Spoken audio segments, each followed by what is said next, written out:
بسم اللہ الرحمن الرحیم۔ گھروں میں سب سے زیادہ ماؤں کے لیے پریشان کن مرحلہ تب ہوتا ہے جب بچے آپس میں جھگڑا کر رہے ہوں۔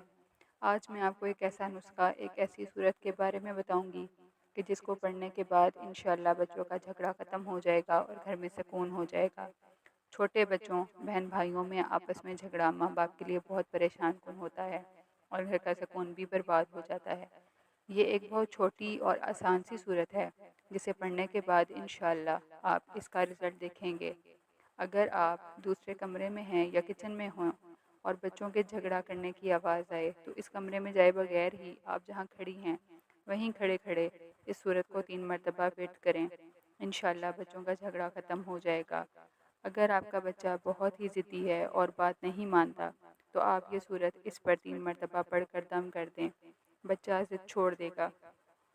بچوں سے بات منوانے کا یہ بہت آسان نسخہ ہے، اور اگر کسی سے آپ نے کوئی غلط بات کہہ دی ہے اور آپ چاہتے ہیں کہ یہ بات کسی دوسرے تک نہ پہنچے، کسی اور کو یہ بات نہ معلوم ہو، تو آپ اس شخص پر 3 مرتبہ یہ صورت پڑھ کر پھونک مار دیں، یا ذہن میں اس شخص کا تصور رکھ کر اس صورت کو پڑھ لیں۔ وہ شخص کسی سے یہ بات نہیں کرے گا اور جھگڑا نہیں بڑھے گا، لیکن عادت نہ بنا لیں، کیونکہ ناحق خدا بھی آپ کا ساتھ نہ دے گا۔ اور اگر کبھی کچھ ناگوار گزرے، جیسا کہ باہر گلی میں کوئی پٹاخے پھوڑ رہا ہو یا شور مچا رہا ہو اور منع کرنے پر بھی باز نہ آئے، تو اس صورت کا 3 مرتبہ بیٹ کر لیں۔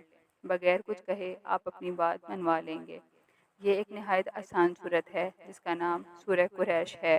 اس صورت کو زبانی یاد کر لیں اور اس طرح کے مواقع پر اس صورت کا بیٹ کر لیا کریں۔ ویڈیو پسند آئی ہو تو چینل کو سبسکرائب کریں، ویڈیو کو لائک اور شیئر ضرور کریں۔